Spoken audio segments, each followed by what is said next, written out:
4 बजे, जी हाँ 4 बजे का वक्त बताया जा रहा है जब त्रिवेंद्र सिंह रावत मिलने पहुंचेंगे राज्यपाल से और इस मुलाकात में ही वो अपना इस्तीफा सौंपेंगे। इसके पहले जैसा प्रशांत भी बता रहे थे 3 बजे मीडिया से बात करेंगे और अपना पहलू रखने की कोशिश होगी। इस दौरान त्रिवेंद्र सिंह रावत की इस पूरे मसले को कैसे सामने रखते हैं, किस तरीके से अपना पक्ष रखते हैं, क्या कहते हैं त्रिवेंद्र सिंह रावत, ये देखना होगा क्योंकि कोशिश उन्होंने खूब की, हालांकि बात बन नहीं पाई।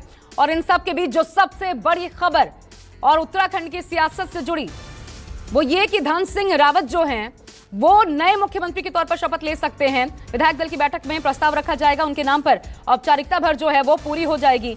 मेरे साथ प्रशांत लगातार जुड़े हुए हैं इस खबर पर। प्रशांत, 4 बजे की मुलाकात होगी?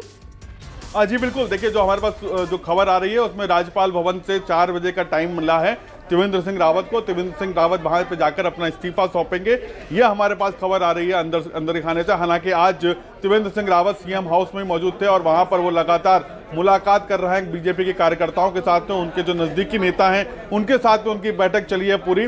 और उसके बाद मैं आपको बता दूं कि देहरादून में जो सीएम हाउस है और जो राज्यपाल भवन है वो दोनों ही आपस में लगे हुए हैं, दोनों के नजदीक एकदम नजदीक में हैं और अंदर से रास्ता भी जाता है। हालांकि आमतौर पर जब भी मुलाकात करने के लिए जाते हैं तो वो सामने के गेट से निकलते हैं और फिर राज्यपाल भवन में दाखिल होते हैं। तो सीएम हाउस और राज्यपाल भवन दोनों ही एकदम जुड़े हुए हैं। वहां पर बैठक चलती रही सीएम हाउस में दिन भर नेताओं की, जो स्थानीय नेता हैं या बीजेपी के जो नेता हैं और जो त्रिवेंद्र सिंह रावत के क्लोज नेता हैं वो लगातार उनके साथ मिलने जुलने का प्रक्रिया वहां पे चल रही है। और जो हमें मालूम पड़ा है कि 4 बजे करीब त्रिवेंद्र सिंह रावत राज्यपाल से मिलने के लिए जाएंगे और वहां पर अपना इस्तीफा उनको सौंप देंगे। जी प्रशांत, ये जाहिर सी बात है कि जब 5 राज्यों में आने वाले समय में चुनाव होने वाले हैं तो उससे पहले अगर उत्तराखंड की सियासत में इस प्रकार का भूचाल आता है, एक नाम जो कि तय किया गया इतने दिन रहे और उसके बाद हटाया जाना, साफ तौर पर एक मैसेज जाता है दूसरे राज्यों में भी। विपक्षी भी इसका सीधा सीधा इस्तेमाल करेंगे घेरने के लिए प्रधानमंत्री नरेंद्र मोदी को। अकेले कहां पड़ गए त्रिवेंद्र सिंह रावत, क्योंकि उनका एक मजबूत गुट भी है, क्यों नहीं संभाल पाए हालात को? देखिए, त्रिवेंद्र सिंह रावत के ऊपर एक बदोबस्त हासिल था आला कमान का। बीजेपी जो ये माना जाता था कि वो काफी नजदीक हैं आला कमान के और इसीलिए उनको मुख्यमंत्री पद की गद्दी सौंपी गई थी। लेकिन जो स्थानीय नेता हैं उनके बीच में एक सामंजस्य ना बैठा पाना त्रिवेंद्र सिंह रावत का काफी बड़ा फेल्योर रहा है। मैं आपको बता दूं कि ये सिर्फ चुनाव जो है उसमें 1 साल बाकी है।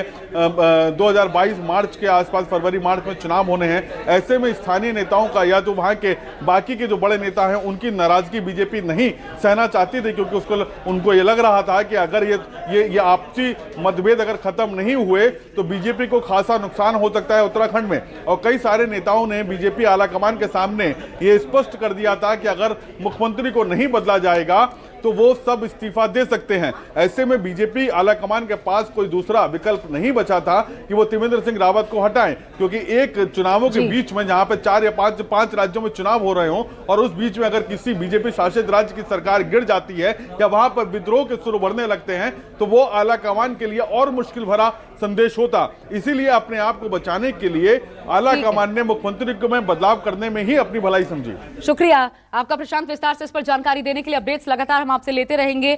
तो त्रिवेंद्र सिंह रावत हटेंगे, धन सिंह रावत नया चेहरा मुख्यमंत्री के रूप में सामने आ सकता है। 3 बजे मीडिया के सामने उपस्थित हो सकता